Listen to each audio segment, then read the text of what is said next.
พี่น้องประธานาธิบดีสหรัฐอเมริกานายโดนัลด์ทรัมป์โทรหานายกอนุทินนายกประเทศไทยปันเรียงปัญหาชายแดนไทยเขมรเรียบร้อยแล้วโทรมาวันที่12ธันวาคม2568พี่น้องหลังจากเราประกาศยุบสภาไปเนาะ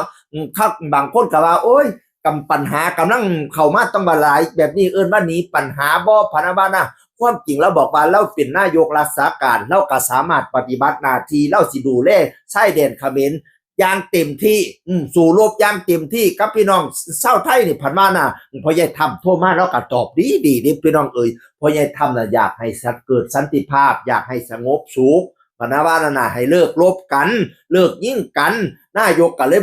บอกว่าประเทศไทยน่ะเฮ็ดตามข้อตกลงสู่อันสุอย่างแต่กัมพูชาเปลี่ยนไฟละเมิดเปลี่ยนไฟผิดสัญญาพะนะว่านั่นน่ะการตอบโต้ของประเทศไทยเพื่อปกป้องอธิปไตยเพื่อความปลอดภัยของประชาชนบ่แม่นการลุกลานประเทศไทยบ่ได้เป็นลุกลานเด้ข้าเจ้านั่นแย่มาก่อนยิ่งมาก่อนไทยก็ต้องตอบโต้ไปแล้วนายกก็ยืนยันว่าไทยไม่ต้องการความรุนแรงไทยไม่ใช่ฝ่ายเริ่มก่อนไทยไม่ต้องการเห็นสงครามกรณีที่ท่านทำบอกให้หยุดยิงนะอยากให้หยุดยิงนะต้องไปเริ่มที่เขมรก่อนรัฐเขมรเป็นผู้เริ่มต้นเขมรคือผู้ลุกล้านต้องไปบอกเขมรให้หยุดยิงก่อนพระวานะพร้อมย้ำว่าการหยุดยิงต้องมาพร้อมกับการถอนกำลังออกไปพร้อมแล้วต้องมาเก็บกู้ลูกระเบิดพร้อม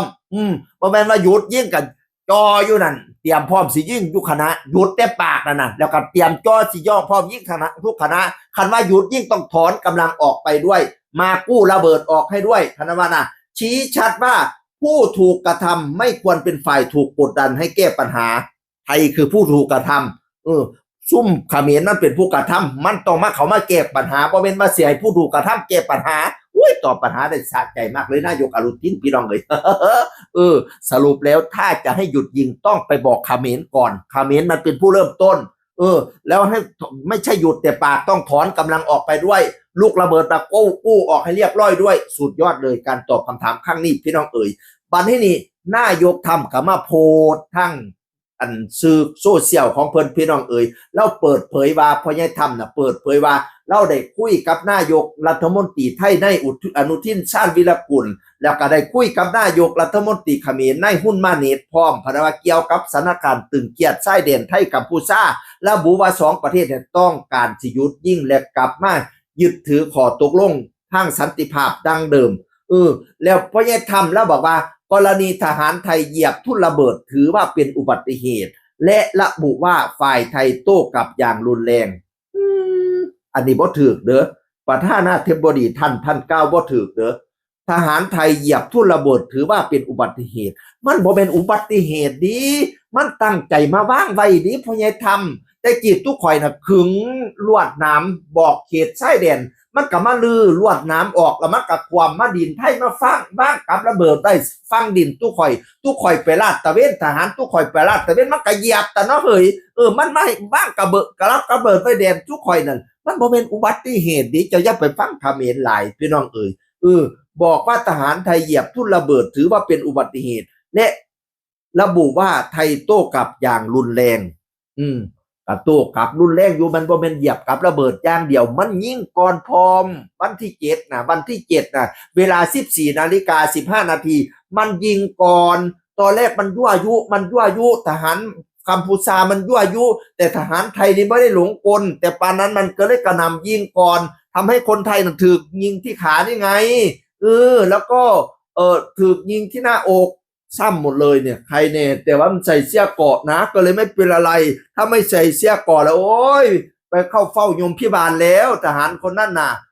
ถือว่าบุญรักษาเทวดาคุ้มครองอยู่ทหารผู้นั้นก็ได้คำแพงอีพอกู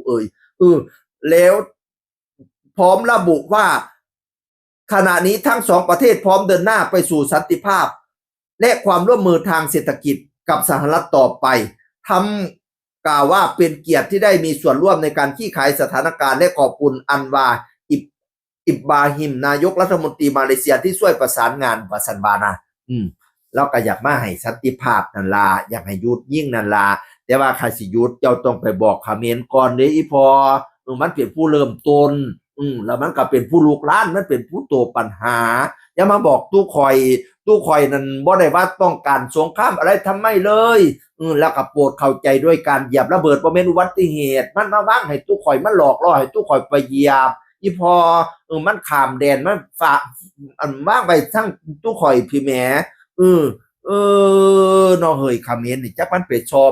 อันพ่อใหญ่ทำว่าจังไดบุพี่น้องเอ้ยเฮาก็มาติดตามตอนต่อไปหลังจาก